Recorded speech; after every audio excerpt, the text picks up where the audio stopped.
webinar for June on sex and sexuality in the public library with Siren Deluxe.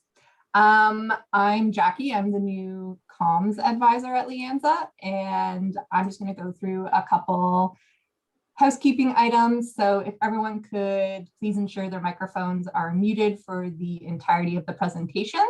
If you have any questions, Siren will answer those at the end of the presentation. So you can either save them until then or just pop them into the chat and we'll go through them all at the end.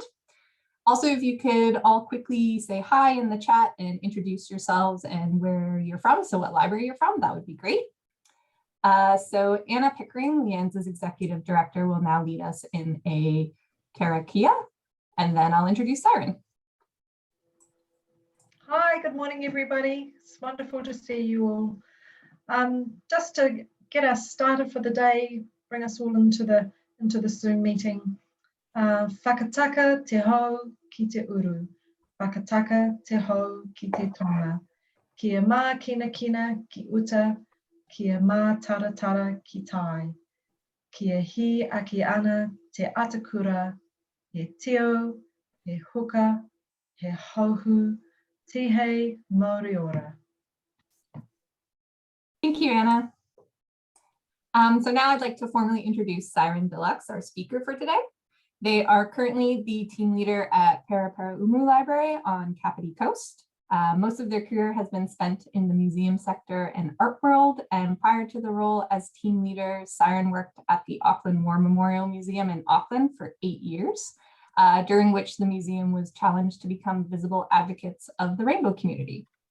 So Siren, you can take it away. Thank you. Tēnā koutou katoa, ko whitireia te maunga, ko taupo te awa, no whanganui a tara taku kainga. No porirua toku kainga tuturu, ko Pakeha, taku iwi, ko Deluxe taku whānau, ko whare whakamato o Paraparaumu te mahi. Te kairahi whare puka puka o Paraparaumu aho, ko Siren taku ingoa. No mai haere mai. I am new to libraries. I have been working for less than a year as team leader at Paraparaumu Library on the Kapiti Coast. Prior to this, I worked 8 years in the museum sector, and prior to that, I was 10 years in the art world. And in all that time, this is my first ever webinar, so spoiler alert, I really don't know what I'm doing, and please forgive me for any rookie mistakes. I'm sure that you are all familiar with, one second.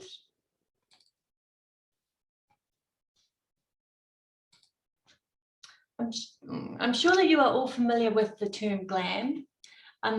You can all see my screen now, can't you? I'm just checking. Can you see my screen? Yes, great. So the term GLAM, it's an acronym which stands for galleries, libraries, archives, and museums. The acronym expresses that we are all a family, and although we are different from each other, we tend to like each other, understand each other, and share similar goals and principles. My whole career has been spent in the GLAM sector, and I really believe in our mahi because we are uniquely placed to help people discover, strengthen, dismantle, and analyze their identities.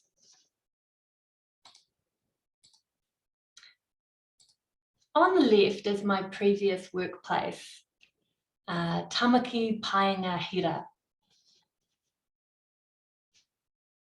Can you see that? I feel like I'm not doing something right. No, it didn't change over. Okay, 1 second. Now I feel like I'm cooking with gas. Great. So on the left is my previous workplace, Tamaki Paenga Hira, opened in 1929. On the right is my current workplace, and this building was opened 19 years ago. Woo, yeah. They are as different as they look. One is old, one is relatively young, but they are without a doubt part of the same family.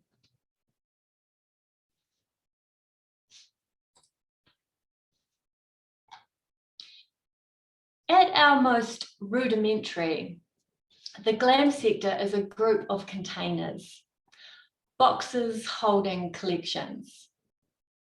At our best, we are active players in the positive social development, mental health, and well-being of our communities and our nation. That sentence is so great, I'm going to say it again. At our best, we are active players in the positive social development, the mental health, and the well-being of our communities and our nation. I have spent the last 8 years asking what role a national museum should play in the area of sex, sexuality, and gender identity, and agitating for them to do better. Now I am asking the same question of my new place of work. What role should a public library play in the area of sex, sexuality, and gender identity?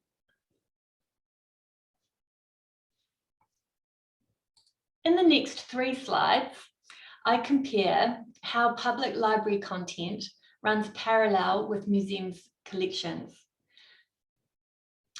I really luxuriate in these dynamics, so please forgive me if it's a little self-indulgent. So let me introduce you to the whirling syringe. This is a sexual health and birth control device from the era of my nana when she was a young woman. The science behind this item was dubious, as the technique of douching after sex often had the unintended effect of propelling sperm to the cervix. Next to this relic of the past is a page from an adult graphic novel series depicting the main character going to her doctor to have a diaphragm fitted. This 4-page scene is rich with legitimate sex education, granted in a quirky, eroticized, adult graphic novel kind of way, but of value nonetheless. These 2 items are linked, both educational. The museum object is about birth control through a history lens. The library item, birth control through the lens of pop culture.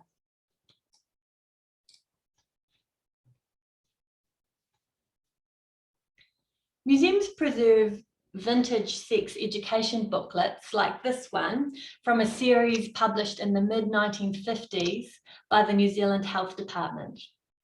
These were issued in an era when it was believed that giving young people information about sex would encourage them to try it at an earlier age. So you can imagine the tone of the booklet. Masturbation and pleasure is not mentioned, and there is a blanket heterosexual assumption. In dynamic contrast are books like Sex Ed, published last year. The content in this book is joyously sex positive and explores myriad sexual identity possibilities. It debunks taboo kindly, thoroughly discusses consent, and is empowering. These 2 items are linked. They share the same subject, both educational. The museum item is historic sex education. The library item is contemporary sex education.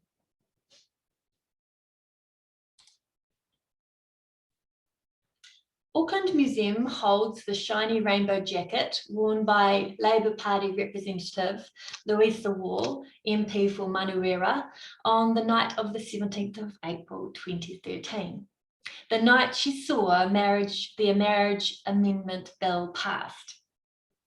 The amendment to the Marriage Act of 1955 allowed adult couples of any gender to marry, including same-sex and different sex couples. The children's section of the public library holds books like Stella Brings the Family and a range of other titles in which rainbow families are represented. These books only exist in our libraries because of the lawmakers who have fought for social change. These two items are linked and both deeply move me. The museum acquisition represents the moment law change was achieved. The library book is a reflection of what the law change enabled, a celebration of diverse family structures. I love making these links.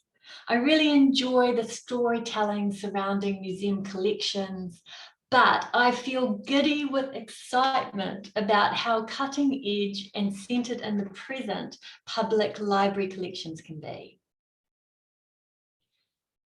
In my first few weeks at my new workplace, I spent time looking at the building from the street and asking what the role of this library was in the community generally, and of course, what our role in regards to sex, sexuality, and gender identity might be.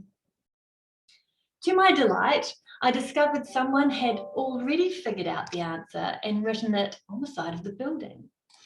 The answer was, in fact, in our name. Paraparaumu Library's Māori name is Te Whare Whakamato. Te Whare, meaning the house, Whakamato, meaning to attempt, to try, to experiment, to cause to know. It's this wonderfully dynamic verb of action. And this is our purpose. We are an active space, not a passive arrangement of collections on shelves. We are here to be a social thought lab for experiments, a safe place to tempt and then attempt growth and change. The concept of Te Whare Whakamato is perfectly in line with contemporary GLAM practice, which is all about enabling access, outreach, engaging source communities, and relinquishing the reins of control, ownership, and power. How can we enable this activity to flourish in relation to sex, sexuality, and gender identity within the public library? We have the content in the collection, so how can we activate it? Looking around in my workplace for activations, I found this initiative. These are a range of bookmarks containing reading recommendations under sexuality and gender identity themes. They were produced by Inside Out, which is a national charity that supports rainbow youth. The display of these bookmarks, available to be picked up and taken away, was a gentle form of whakamato, tempting youth to try some different literature, explore ideas relating to an identity other than their own, or one that they are curious about. These bookmarks were a great example of a slight disruption, but that was all I could see in the library. So I wondered, do we do rainbow story time here? I learned that we had held one in 2018. The Rainbow Storytime event went really well. We had a good turnout and had positive feedback from attendees. Several days after the event, the council made a post on their council website mentioning the successful event. And it was then that things went bad. The council website was rapidly inundated by malicious comments. Death threats were made. The council had to go into damage control mode. The good news post went up on a Friday at 5 p.m. and was disabled Saturday morning. The librarian who had organised the story time was, of course, shocked by the online backlash. She had been unaware of the council post when it went up, and as such, had been unaware of the backlash as it happened. However, Olivia St. Redfern, the drag queen, had been tagged in the council post and was thus exposed to all the toxic trolling. The librarian was mortified that her performer was exposed to this barrage of hate speech, as I'm sure we all would be mortified. And then her manager failed to support her, and it's, well, just basically still not easy for her to talk about today. Queer staff at the library were impacted. Some were in the mix of management called on to decide how to respond to the situation. Others had library customer service roles. The online incident left them feeling unsafe in their physical workplace. The council issued a media response saying, and I will quote it, "Our libraries support inclusivity and diversity and provide a range of programs and services for everyone in our community to enjoy.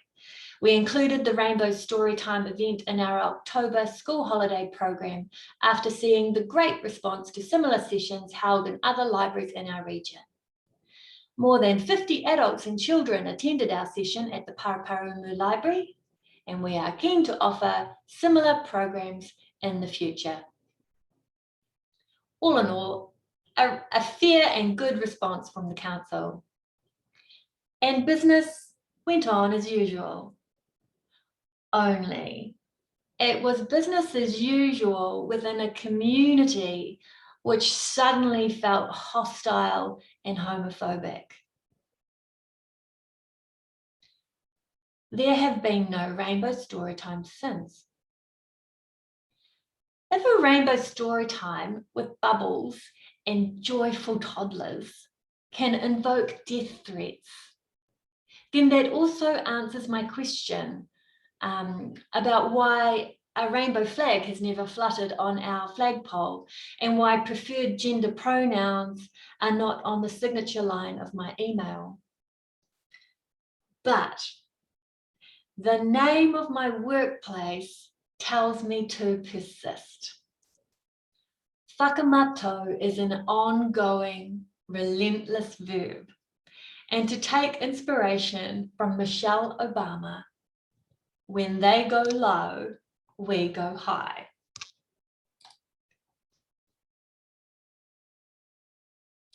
Several years ago, the director of People and Organisation at Auckland War Memorial Museum, Catherine Smith, was asking herself questions about inclusivity and diversity in the workplace. With her HR focus, she decided she wanted employees to be able to be their full selves in the workplace, not to feel they had to minimize or cloak any aspect of their identity just to fit in. What a fabulous holistic goal. She presented an inclusion and diversity policy to the Trust Board, which was approved in June 2018 and became a springboard for a host of progressive changes within the museum. She launched a wellness program, which was naturally complemented by a bullying and harassment policy. The bullying and harassment policy was introduced with general staff-wide training and focused training for leaders and selected contact staff. A zero tolerance of discrimination and harassment was resolutely communicated. Process and procedures were put in place to protect individuals who were brave enough to step up and report discrimination. Lunchtime lectures were offered to Auckland Museum staff on a range of diversity topics. I recall 2 of these sessions. One explored language, explained terms like genderfluid, non-binary, AFAB, cisgender, all those words which can bamboozle people at first. Another session presented by a trans man was about transitioning in the workplace. Other museums were invited to attend these lectures. Rainbow lanyards started appearing around some workers' necks, and a custom rainbow welcome sticker appeared on our welcome desks. Staff brought their same-sex partners to events like Christmas parties. And I think that is a really big one. And at the Auckland Museum, this was led by example from an executive level. With all of this in place, rainbow groups could form and thrive. A district-wide museum group and a smaller in-house one germinated. They produced t-shirts and a banner and marched with their allies in the Pride Parade on Ponsonby Road 2018. This was a huge step towards visibility in the community and a first for anyone in the GLAM family. The museum decided to pursue the Rainbow Tick certification. This is a process which requires an organisation to interrogate itself, its structure and assumptions, and consult with queer staff and allies to take the temperature of the workplace. This process took significant time, effort, commitment, and money. On the day the certification was gained at the museum, we celebrated, made pro-inclusion media releases. The rainbow flag was raised on top of the iconic historic building, and the flag was such a powerful statement. Change in policy shifts energy. I always thought policy was dry and boring, but that was before I realized it's actually transformative. Some of the activations which have happened at Auckland Museum following the first wave of change have been empowered rainbow staff have leaned into the process of gallery redevelopment, offering to advise and assist curators with rainbow content. And I mean, this was quite daring because curators can be quite scary. A queer audio guide was piloted based on the contributions of rainbow staff, interpreting exhibitions through an LGBTQIA+ lens. This audio guide proved its worth and it is now offered as a permanent downloadable self-guided tour on the museum's website. The museum took a mentorship role on for smaller museums within Museums Aotearoa Group and started planning a national workshop to disseminate change-making strategies to other GLAM professionals, which, if you're interested, is happening on the 15th of July in Auckland, and I can tell you more about that. If a building, which was opened in 1929 to honour the memory of fallen soldiers, in an era when homosexuality was illegal, gender roles were oppressive, birth control a rhythm method, and Sodom and Gomorrah was the bread and butter of morality. If this building of marble and stone and taxidermy can simultaneously be this brilliant statement of acceptance for the rainbow community, then what could this dynamic building containing cutting-edge sexual content and a million zillion romances become? The potential of te whare whakamātau is tantalising. In 2018, our community flashed their transphobia and bigotry at us. But we come from a good family and we've got some superb role models in our family. What that incident really affirmed is that we are right where we are needed the most. Lastly, I wasn't really supposed to show you that now, but I just clicked and it happened. This is a workshop that is coming up at Auckland Museum in the near future. Yeah, I can tell you more about that if you want. That's my talk, folks. Thank you so much, Siren. That was a really great and inspiring presentation, I think, even though there were some downfalls for people. But I think we can all take away some really important key points that we can utilize in our everyday lives and workplaces, especially something as simple as adding our pronouns to our signatures and things like that. So we'll take some questions now from anyone who has them. If we could do questions one at a time, that would be great and help Siren able to answer them all. So if anybody has a question, just unmute yourselves or pop it into the chat and I can ask it on behalf of you. We did have one question come through when you were presenting and it was from Penny Walsh. Is there any chance of sharing the diversity or inclusion policy that was on the Auckland War Memorial Museum slide that you mentioned? Penny, I think that is possible. I need to ask around a little bit, but I really genuinely believe that they want to share. It's not something they just want to achieve for themselves. So I'll make that inquiry, Penny. Does anybody else have any other questions for Siren?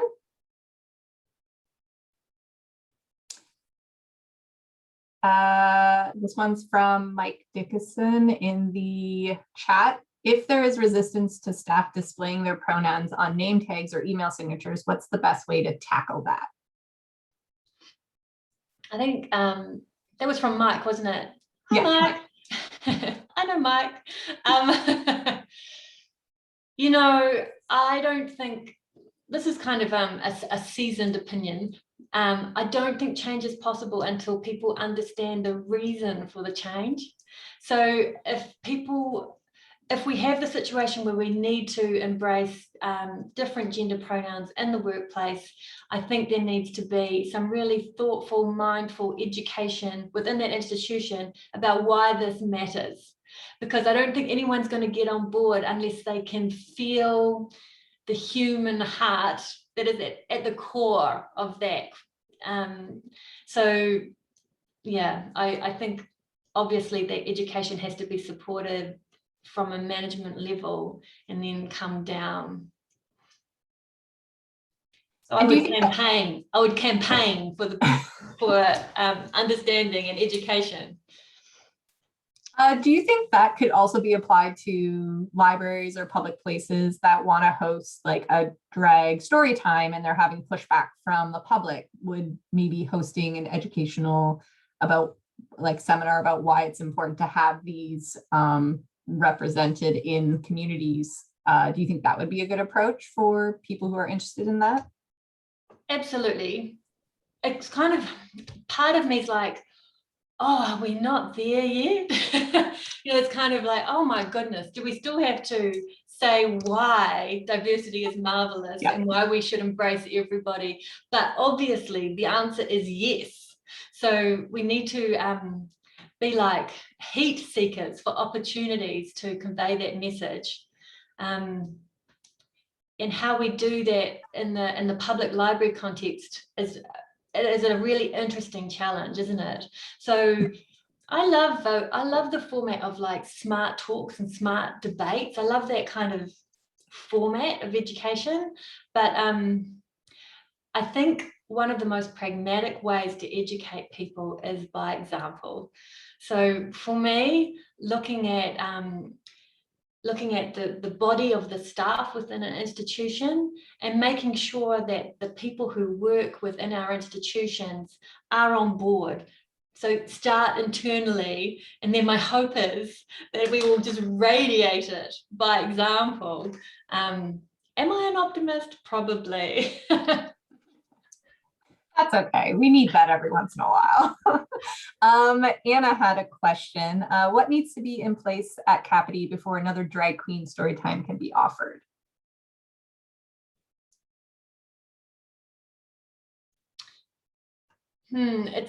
It's a great question, because in one way it was a total success, because the people came, the people enjoyed it, there was really positive feedback, the actual event itself was a success. So from what we've learned, the disconnect was with the publicity coming and going out much wider through a different channel. So I guess we would do things very similarly, but maybe with an additional focus of how to control those communications, and how do you, like, what is our reaction once that starts? And I would suggest that if there is some really negative trolling going on and we might be expecting it, that it gets shut down instantly. That would be my personal approach. We have another question from Laura and Leo. How do you approach the issue of censorship in library collections, and whether to hold damaging titles like irreversible damage in the collection? That is such an excellent question, isn't it? Hot topic. Oh my God. Right. Now, to be honest, I would lean into the professional expertise of people who are much more collection-centric than I in libraries, because I'm still learning. But for myself, the way I measure things is I ask, is it safe, is it sane, and is it consensual? I feel like that is something that can be applied to what we put in our libraries. So safe, that's interesting. It could be physical safety, but it could also be, is this something that's safe for us to spread mentally for all of our community, or is it going to have a damaging legacy? And is it sane? Because sometimes the stuff that we're presented with does seem a little bit crazy, right? So on those two fronts, I think we can decide not to have certain things in the collection. But then if we had like those sort of smart discussions, those forums of ideas, maybe that's a better way to introduce different voices. I'm sure you're all familiar with the expression of cultural institutions being a safe place for dangerous ideas. It's a big aspiration, that one, and when you put it into play, it's a really challenging aspiration. But I think if we've got those voices, we somehow have to find a place for them, but we have to do it in a way that is not damaging to our vulnerable communities. Does anyone else have any other questions? Oh, another one from Anna. Do other libraries here offer rainbow story times, and what response has there been from the community? So I guess this is open to anyone who's attending right now to answer.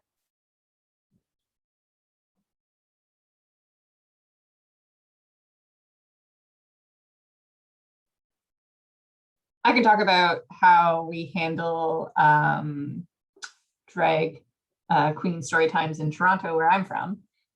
So we have libraries that are able to offer them, but for some libraries, they actually host them at other locations instead of the library location. So there is a bookshop called Glad Days in the LGBTQ area of Toronto, and they usually host the drag queen story times instead of actually hosting them at the library themselves.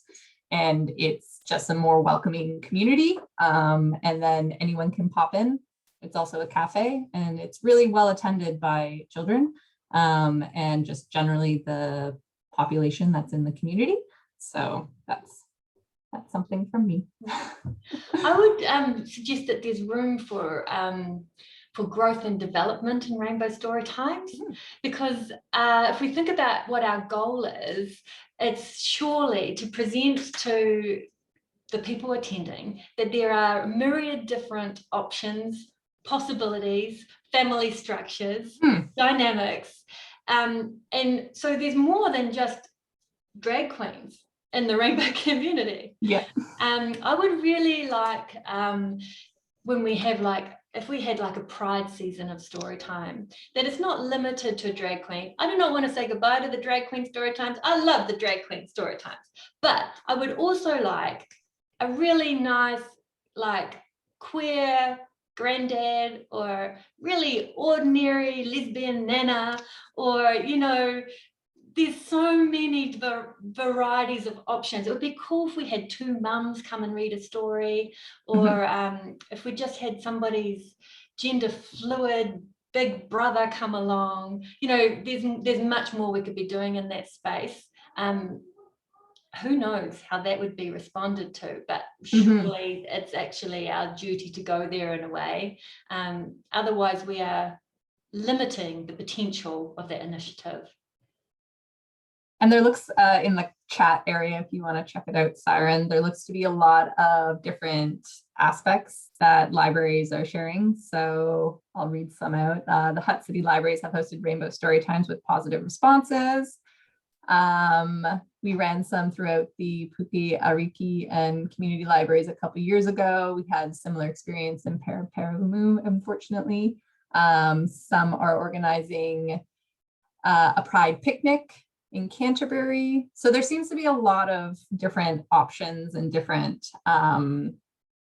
events that libraries and communities are organizing. I think I would really like to see more picture books for kids with same-sex parents. I know there's some out there, but I think more of them would be really encouraging. So kids, because kids have that innate response to kind of just blurt out whatever they're thinking. And if something doesn't look the same as their own family unit, generally, they'll blurt it out. I have nieces and nephews who do it all the time because they're just not used to seeing it in entertainment. And one of the things that I think we could use a lot more of is in books and introducing it to them that way as well. So, yes. But does anybody else have any other questions? Okay, well, you can always contact Siren on Twitter. I think her Twitter handle has been on the LIANZA social medias. And if you have any follow-up questions, you can always send myself or Anna questions and we can ask them on behalf of you to Siren and forward them on. But if no one else has any questions, I'm going to end this webinar. Thanks so much, Siren, for all of your feedback. You're welcome. I'd just like to add, if this is an area of passion and excitement for you, let's be friends. Let's have a community that can slowly help change things together and support each other. So email me, or also if you want, I have a Facebook page where I dump all exciting things relating to the GLAM industry and sex, sexuality and gender identity, and that's called Sex and Museums on Facebook. So you can find me there too. And thank you for coming. So much. All right, have a great day, everyone.